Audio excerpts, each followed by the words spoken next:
Middlemarch Book 3, Waiting for Death. Chapter 33. Close up his eyes and draw the curtain close. And let us all to meditation. 2 Henry VI. That night after 12 o'clock Mary Garth relieved the watch in Mr. Featherstone's room, and sat there alone through the small hours. She often chose this task, in which she found some pleasure, notwithstanding the old man's testiness whenever he demanded her attentions. There were intervals in which she could sit perfectly still, enjoying the outer stillness and the subdued light. The red fire with its gently audible movement seemed like a solemn existence calmly independent of the petty passions, the imbecile desires, the straining after worthless uncertainties, which were daily moving her contempt. Mary was fond of her own thoughts, and could amuse herself well sitting in twilight with her hands in her lap, for, having early had strong reason to believe that things were not likely to be arranged for her peculiar satisfaction, she wasted no time in astonishment and annoyance at that fact. And she had already come to take life very much as a comedy in which she had a proud, nay, a generous resolution not to act the mean or treacherous part. Mary might have become cynical if she had not had parents whom she honored, and a well of affectionate gratitude within her, which was all the fuller because she had learned to make no unreasonable claims. She sat tonight revolving, as she was wont, the scenes of the day, her lips often curling with amusement at the oddities to which her fancy added fresh drollery. People were so ridiculous with their illusions, carrying their fool's caps unawares, thinking their own lies opaque while everybody else's were transparent, making themselves exceptions to everything, as if when all the world looked yellow under a lamp they alone were rosy. Yet there were some illusions under Mary's eyes which were not quite comic to her. She was secretly convinced, though she had no other grounds than her close observation of old Featherstone's nature, that in spite of his fondness for having the Vinceys about him, they were as likely to be disappointed as any of the relations whom he kept at a distance. She had a good deal of disdain for Mrs. Vincey's evident alarm lest she and Fred should be alone together, but it did not hinder her from thinking anxiously of the way in which Fred would be affected, if it should turn out that his uncle had left him as poor as ever. She could make a butt of Fred when he was present, but she did not enjoy his follies when he was absent. Yet she liked her thoughts. A vigorous young mind not overbalanced by passion finds a good in making acquaintance with life, and watches its own powers with interest. Mary had plenty of merriment within. Her thought was not veined by any solemnity or pathos about the old man on the bed. Such sentiments are easier to affect than to feel about an aged creature whose life is not visibly anything but a remnant of vices. She had always seen the most disagreeable side of Mr. Featherstone. He was not proud of her, and she was only useful to him. To be anxious about a soul that is always snapping at you must be left to the saints of the earth, and Mary was not one of them. She had never returned him a harsh word, and had waited on him faithfully. That was her utmost.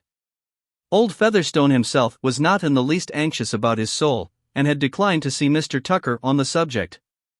Tonight he had not snapped, and for the first hour or two he lay remarkably still, until at last Mary heard him rattling his bunch of keys against the tin box which he always kept in the bed beside him.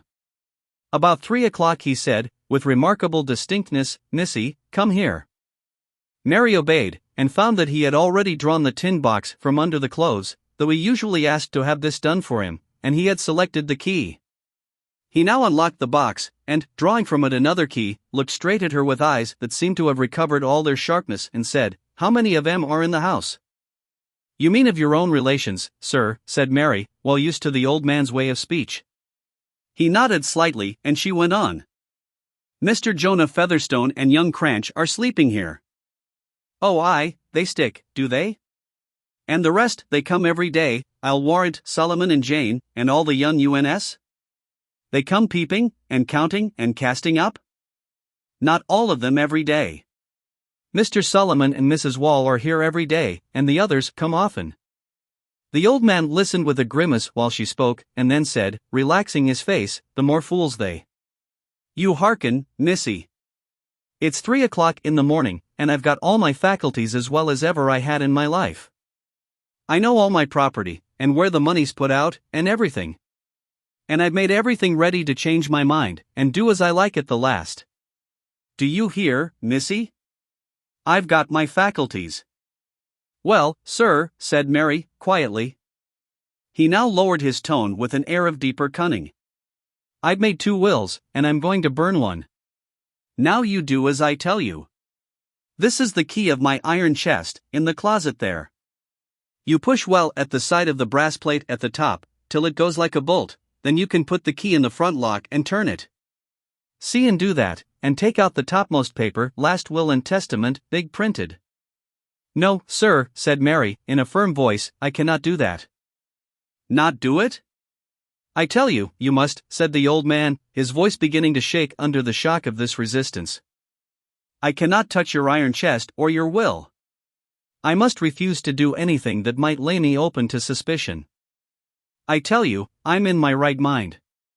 Shan't I do as I like at the last? I made 2 wills on purpose. Take the key, I say. No, sir, I will not, said Mary, more resolutely still. Her repulsion was getting stronger. I tell you, there's no time to lose. I cannot help that, sir.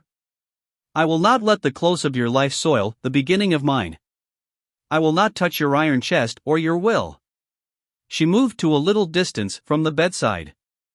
The old man paused with a blank stare for a little while, holding the one key erect on the ring, then with an agitated jerk he began to work with his bony left hand at emptying the tin box before him.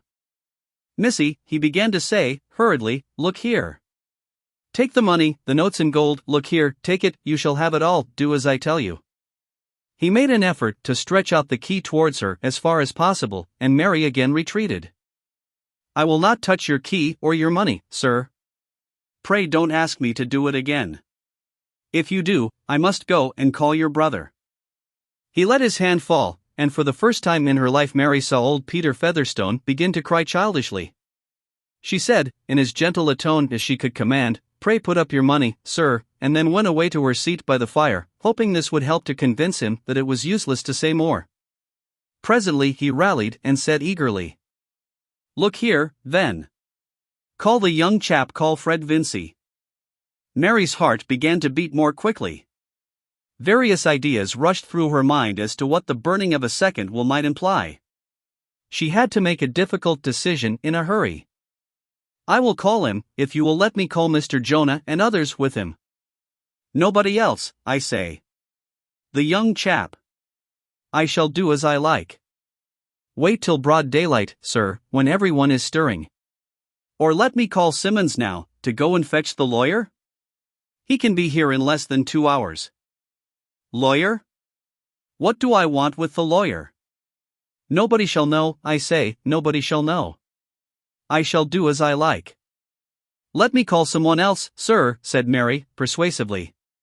She did not like her position alone with the old man, who seemed to show a strange flaring of nervous energy which enabled him to speak again and again without falling into his usual cough, yet she desired not to push unnecessarily the contradiction which agitated him. Let me, pray, call someone else. You let me alone, I say. Look here, Missy. Take the money. You'll never have the chance again. It's pretty nigh 200, there's more in the box, and nobody knows how much there was. Take it and do as I tell you. Mary, standing by the fire, saw its red light falling on the old man, propped up on his pillows and bedrest, with his bony hand holding out the key, and the money lying on the quilt before him. She never forgot that vision of a man wanting to do as he liked at the last. But the way in which he had put the offer of the money urged her to speak with harder resolution than ever. It is of no use, sir. I will not do it. Put up your money. I will not touch your money. I will do anything else I can to comfort you, but I will not touch your keys or your money. Anything else, said old Featherstone, with hoarse rage, which, as if in a nightmare, tried to be loud, and yet was only just audible. I want nothing else. You come here, you come here. Mary approached him cautiously, knowing him too well. She saw him dropping his keys and trying to grasp his stick, while he looked at her like an aged hyena, the muscles of his face getting distorted with the effort of his hand. She paused at a safe distance. Let me give you some cordial, she said, quietly, and try to compose yourself. You will perhaps go to sleep. And tomorrow by daylight you can do as you like. He lifted the stick, in spite of her being beyond his reach, and threw it with a hard effort which was but impotence. It fell, slipping over the foot of the bed. Mary let it lie, and retreated to her chair by the fire. By and by she would go to him with the cordial. Fatigue would make him passive. It was getting towards the chillest moment of the morning, the fire had got low, and she could see through the chink between the marine window curtains, the light whitened by the blind. Having put some wood on the fire and thrown a shawl over her, she sat down, hoping that Mr. Featherstone might now fall asleep. If she went near him, the irritation might be kept up. He had said nothing after throwing the stick, but she had seen him taking his keys again and laying his right hand on the money. He did not put it up, however, and she thought that he was dropping off to sleep. But Mary herself began to be more agitated by the remembrance of what she had gone through than she had been by the reality, questioning those acts of hers which had come imperatively and excluded all question in the critical moment. Presently the dry wood sent out a flame which illuminated every crevice, and Mary saw that the old man was lying quietly with his head turned a little on one side. She went towards him with inaudible steps, and thought that his face looked strangely motionless, but the next moment the movement of the flame communicating itself to all objects made her uncertain. The violent beating of her heart rendered her perceptions so doubtful that even when she touched him and listened for his breathing, she could not trust her conclusions.